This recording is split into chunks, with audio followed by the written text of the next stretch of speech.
Alors la famille, pour le compte de cette vidéo, je vous invite à la suivre et le plus important, à bien observer les images de l'appartement que je vous mettrai dans cette vidéo. Pourquoi? Parce que cet appartement est un appartement hanté qui a été rénové et qui est sur le marché. Notamment pour le cas de cette histoire, la sœur a trouvé ça sur le site Le Bon Coin. Ce qui est arrivé à la sœur de cette histoire, ça pourrait vous arriver à vous à partir du moment que vous vivez en France. À partir du moment que vous avez une personne qui vit en France et qui est en situation irrégulière ou qui est alors une personne qui n'a pas un revenu trop élevé. Bref, je vous invite à regarder cette histoire parce qu'au fil de cette histoire, je mettrai les images de l'appartement. Si vous cherchez un appartement et que vous voyez les similitudes de cet appartement-ci en ligne, passez, ne vous arrêtez même pas. Sinon, ce qui va vous arriver là-bas, écoutez l'histoire de la sœur-ci pour comprendre. Let's go to the story.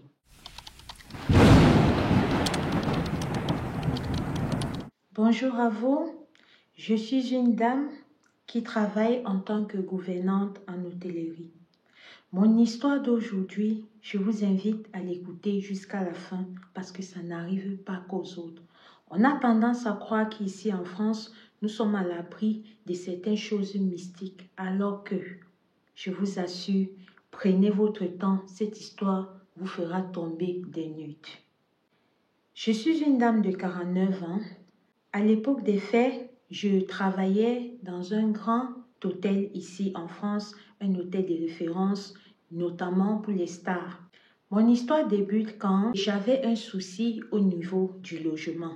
Mon souci était que où je travaillais et où je vivais, la distance était assez longue. C'est ainsi que pour pouvoir être à l'heure au travail et arrêter de me fatiguer tous les jours, j'ai décidé de chercher une maison qui allait être un peu plus proche de mon lieu de service. Alors, dans cette logique-là, j'ai commencé à écumer les offres de maisons sur le site Le Bon Coin. Je pense que s'il y a des Français ici, vous connaissez bien ce site-là. Grande fut ma surprise quand, après avoir regardé les offres, je tombe sur une très belle maison. C'est-à-dire, cette maison était magnifique parce que, voilà, elle venait d'être renouvelée et auparavant, il n'y avait pas encore d'autres personnes qui avaient loué cet appartement-là. Donc, en principe, je devais être celle qui devait vivre en premier. Alors, quand je regarde les photos, j'étais tellement surprise que malgré la beauté de cet appartement-là, c'était encore libre parce que je vis ici en France depuis et dans cette région-ci, je maîtrise un peu comment est-ce que le game ça se passe. Et cet appartement-là, croyez-moi sur parole, c'est un appartement que aussitôt mis en ligne, aussitôt il y aura des preneurs par rapport. C'est ainsi que je décide que voilà, je vais appeler le propriétaire parce que moi dans ma tête, en ce moment-là, je me dis tout que non. Ça doit peut-être une erreur de mise à jour, peut-être quelqu'un a déjà pris et ils n'ont pas encore eu le temps d'enlever l'offre en fait sur Le Bon Coin. Quand je contacte le propriétaire, voilà, il me fait comprendre que oui, l'appartement est toujours libre et que voilà, on peut prendre un rendez-vous afin d'en discuter. Alors quand on prend ce rendez-vous-là, on parle et tout et tout. Le propriétaire, première chose qui m'a frappée et que sur le coup, je ne me suis pas rendu compte, j'aurais dû me rendre compte un peu plus tard, c'est que contrairement à certains propriétaires ici en France pour pouvoir te louer son appartement, il ne m'a pas demandé toute la documentation à dormir debout, non. Il m'a juste dit, voilà, tu as visité l'appartement, est-ce que ça te plaît, est-ce que tu aimerais y vivre? J'ai dit oui, je suis vraiment intéressée, voilà, on s'est mis d'accord comme ça, donc je n'ai pas eu à fournir ma fiche salariale et tout, et tout, et tout. Quand j'arrive dans l'appartement là, ma première nuit passée là-bas, quand j'ai fini d'aménager, j'étais vraiment essoufflée, j'étais fatiguée et tout. J'ai décidé que je vais un peu m'étaler sur le lit.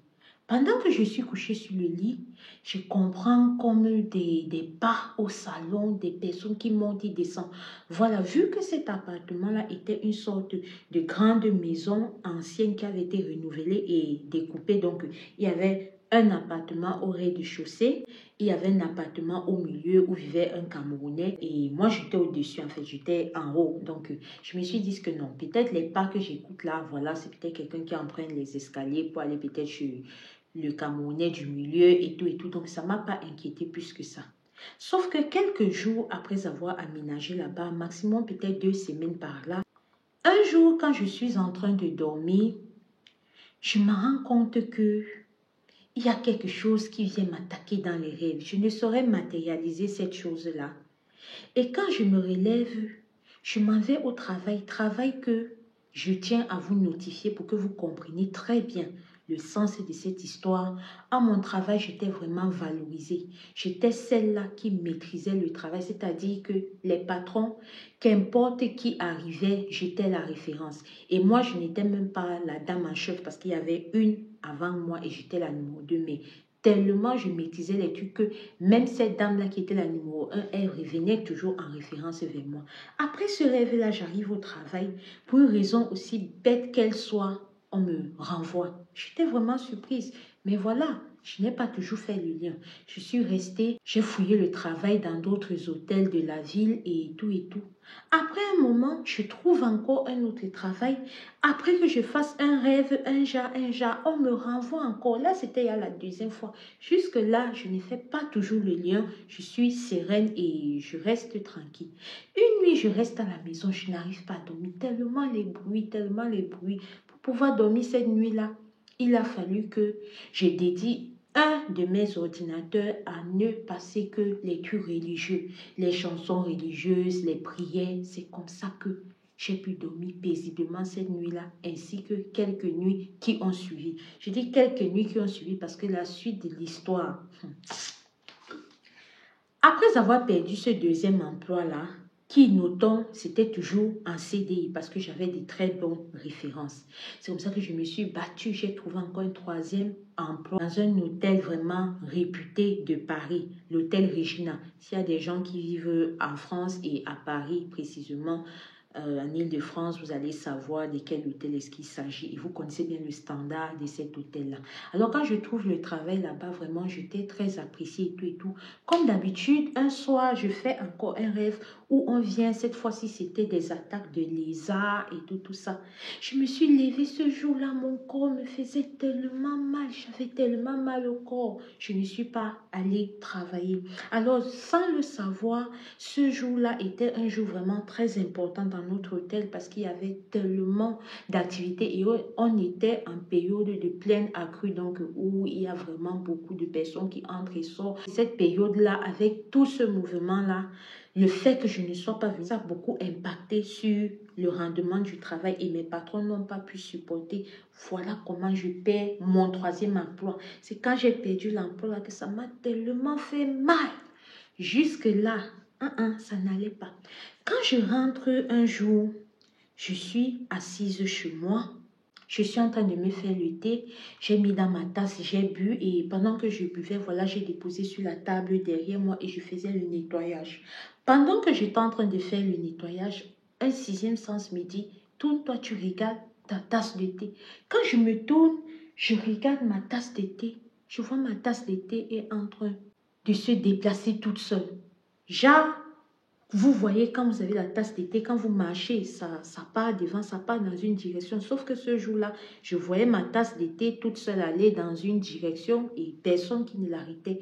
Je vous assure que ce jour-là, vraiment, ça a été un truc impensable pour moi que si ce que je n'avais pas vu avec mes yeux et que quelqu'un m'avait seulement raconté, j'aurais dit que mais tu mens, tu exagères et pourtant je vous assure, c'est la vérité. Je suis restée, je suis en train de prier, je suis en train de prier. Et ce jour-là est passé.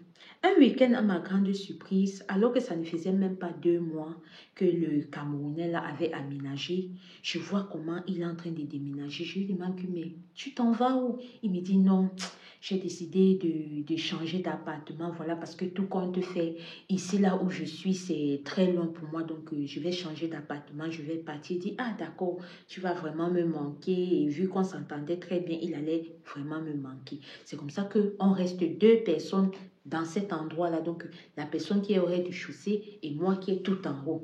Après ça, il y a maintenant une personne, une fille qui est venue louer où le Camerounais là louait. Elle avec son gars maintenant à peine aménagé. Tous les jours, c'était les cris. Tous les jours, c'était la bagarre, la mésentente et tout et tout. Un jour, je m'élève aussi. Quand j'étais allée me chercher le travail et tout, je rentre. Je croise aussi celle-là qui était une Française de pure souche qui avait loué cet appartement-là. Elle est venue, elle aussi, du jour au lendemain, même pas un mois de passé, elle a décidé qu'elle va partir. Comme elle et moi s'entendaient très bien, j'ai essayé un peu de comprendre, mais pourquoi est-ce que tu t'en fais? Dit non. Depuis que j'ai aménagé dans cet appartement, je vis des choses vraiment qui ne sont pas normales. Je trouve que ce n'est pas naturel. Et c'est quand je l'écoute dire ça que ça fait comme une rétrospection dans ma tête. Je me dis à cet instant-là, genre, tu restes comme si ta tête est en train de se réinitialiser que, ah, donc je ne suis pas la seule qui vit ça. Donc elle aussi, elle a affaire à des choses mystiques. C'est comme ça que je reviens à moi, je lui demande, explique-moi, mais il dit que non. Le genre de problème que j'ai avec mon mari, les pas que j'écoute, des situations que je vis ici, là, ce n'est pas normal. Il ne faut pas être quelqu'un de surnaturel pour comprendre que ce n'est pas normal. Donc, moi, je préfère quitter cet appartement. Quand j'ai causé avec celle-là, c'est là où on va dire que toutes choses se sont déclenchées dans ma tête, voilà, et où vraiment la goutte qui déborde le vase, c'est que moi où je vivais, je ne vivais pas à côté de la gare, j'étais vraiment très loin de la gare. Mais après que cette fille-là soit partie, une semaine plus tard, je reste, voilà, c'était même pendant les fêtes de la nouvelle année, décembre qui est passé, janvier là, oui, ce qui vient de passer là. Donc j'étais assise sur moi, je remerciais le Seigneur, voilà, d'avoir au moins pu voir cette nouvelle année 2025. Je vais acheter mon petit champagne de Champagny, je pense bien, oui, je suis en train de siroter quand je comprends des secousses. Des secousses, c'est-à-dire qu'on dirait que mon appartement, en même temps ça se déplaçait, en même temps ça tremblait. C'est là où moi-même j'ai décidé que quand c'est trop, c'est trop. Et notons que durant cette période-là, je vivais avec quelqu'un et les problèmes sur problèmes, problèmes sur problèmes, problèmes sur problèmes, jusqu'à ce qu'on s'est même séparés. Donc quand j'ai eu l'événement qui s'est passé avec la maison qui fait comme si ça se déplace et qui en même temps tremble, j'ai dit que quand c'est trop, c'est laid. Si je reste ici, quelque chose va m'arriver. C'est là où, quand j'étais dans mes pensées, j'ai dû me rendre compte que, hé, peut-être le Camerounais, là, s'il est parti même pas en 2 mois, s'il est parti comme il est parti, là, ça veut dire qu'il était peut-être allé regarder quelque part un genre lui fait comprendre que l'appartement là où tu es là, c'est pas bon. Peut-être c'est ça qu'il est parti pour la même raison que celle-ci. Non, moi, je ne vais pas rester ici. Et entre-temps, tellement j'avais les problèmes financiers. Moi, j'étais une qui d'habitude gardait souvent les habits, voilà, pour envoyer en Afrique. Mais tellement ma vie m'avait menacée, tellement j'avais perdu le poids que ces habits même que j'avais gardés pour envoyer en Afrique, là, j'ai dû reprendre pour porter parce que j'avais tellement maigri. J'avais tellement maigri. Donc, c'est après tout ça comme ça et tellement les difficultés financières, même l'appartement, je n'arrivais plus à payer. C'est comme ça qu'on m'a donné un avis d'expulsion. Quand je reçois ça, je suis allée vers mon bailleur, je lui ai fait comprendre que bailleur, sincèrement, je suis désolée que les choses se passent comme ça, mais en même temps, il y a des choses que je vis dans votre appartement que je ne comprends pas, et je ne sais pas, mais vraiment, je vais vous rembourser votre argent, mais j'aimerais quitter, j'aimerais qu'on puisse rompre le bail. C'est là où le bailleur me dit, ah bon?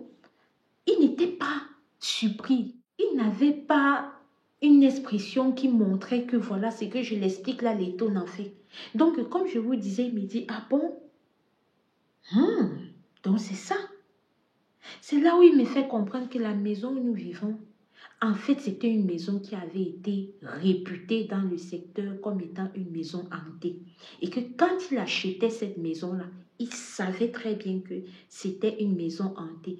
Mais il a acheté, il a rénové afin de pouvoir loger les gens qui étaient vraiment en situation un genre et les sans-papiers. Sachant que voilà, quand ils viennent vers lui, il ne va pas demander les documents, tout ce qu'il faut. Et sachant que ces gens-là n'ont pas l'opportunité, voilà, de fournir tout ça. Et voyant la maison qui est belle, voulant être à l'abri et tout ça, c'est comme ça qu'ils vont entrer sans poser plus de questions que ça. Quand j'ai appris ça, j'ai regardé le monsieur là comme ça. J'ai dû me retenir parce que j'avais envie de faire quelque chose, mais je suis restée tranquille. Je lui ai juste dit, mais comment est-ce que vous parvenez à dormir chez vous en paix quand vous savez que Où est-ce que les enfants des gens dorment là, qui sont loin de leur famille, qui n'ont personne qu'en cas de danger, ils peuvent même appeler un Jacques, venez m'aider. Vous dormez comment quand vous connaissez vous la situation de votre maison? Je vous assure que c'est comme ça que je suis partie. Même jusqu'au jour d'aujourd'hui, lui et moi, on a encore des litiges par rapport parce que quand j'ai appris cette information-là, j'ai jugé que j'aurais pu perdre ma vie et je n'ai pas à lui payer pour ça. Donc, nous sommes allés au tribunal. Notons que si j'ai tenu à partager cette histoire avec vous, c'est parce que j'avais écouté ici sur la chaîne de Alicia Lotus, j'ai écouté l'histoire de l'appartement de la sœur. Son appartement où elle avait eu tellement de problèmes et dont elle a été amenée à déménager même en catimini sans trop dire aux gens. Et quand j'ai écouté ça, j'ai su que l'histoire de la sœur est vraie, sachant ce que moi-même je vivais. Et c'est ce qui m'a encouragée et motivée à écrire à Madame Alicia pour lui faire part de mon histoire. J'espère que mon histoire vous aura appris quelque chose, voilà, qu'importe la grandeur, mais qu'elle vous aura appris quelque chose. Si vous avez des gens ici en France qui sont sans papier, qui n'ont pas tous les documents qu'il faut pour les maisons et qu'ils trouvent des plans sur le bon plan par rapport à des maisons très belles et tout, faites attention. Ça peut être comme ma maison, que ce sont des maisons hantées qu'on a renouvelées malgré le fait qu'on sait que c'est hanté et on envoie les enfants des gens là-bas. Moi, j'ai eu la chance. Après moi, il y en a qui ne sauront pas ce qui se passe et qui iront dans cet appartement-là. Donc, vraiment, soyez sages, soyez prudents. Le dehors là est tellement risqué, trop risqué. Shalom. Alors la famille, comme d'habitude, j'ai dû m'approprier de l'histoire de la sœur pour que vous puissiez l'écouter, pour vous la raconter afin qu'elle soit fluide, pour ne pas vous déranger avec les prénoms et tout ça. Et je pense que c'est mieux. Vous avez compris les raisons de la motivation de la sœur à venir nous raconter son histoire. Si vous aussi, vous avez vos histoires, ne simplifiez pas, ne trouvez pas peut-être qu'elle n'est pas assez parlante ou pas, non. Venez juste partager avec nous. Je publie toutes les histoires qu'on m'envoie dans mon inbox ici sans faire de distinction. Non, je n'en fais pas. Je publie, c'est aux gens de savoir s'ils vont apprécier ou pas, mais moi je publie tout. Donc n'ayez pas de frein, venez nous confier votre histoire. Le principe ici est très simple. Si on fait une vidéo comme celle-là et qu'elle te parle, je t'invite juste à laisser un like, à commenter si possible et à partager. Et si c'est ta première fois avec nous et que tu n'es pas encore abonné, qu'est-ce que tu attends? N'hésite pas. Ici, on sensibilise. Ici, on informe. Ici, nous sommes une communauté. Donc, abonne-toi et bienvenue parmi nous. Je ne vais pas arrêter cette vidéo sans vous rappeler mon slogan. Vous connaissez déjà, qui est de vous dire de rester prudent, de prier sans cesse parce que le dehors est miné. Le dehors est très miné. Et si vous en doutez encore, regardez notre playlist Histoire vraie et mystique. Allez même dans notre playlist de True Crime. Vous allez voir que le dehors, c'est là. Quand vous dormez, d'autres sont debout. Ce que tu n'es pas capable de faire, quelqu'un d'autre est capable de faire sa version Pro Max. C'est de ça qu'il s'agit. Ici, Alicia Lotus. On se dit à la prochaine pour une prochaine vidéo. Quant à moi, en fonction de ton fuseau horaire à laquelle tu vas écouter cette vidéo, je te dis un bonjour ou un bonsoir.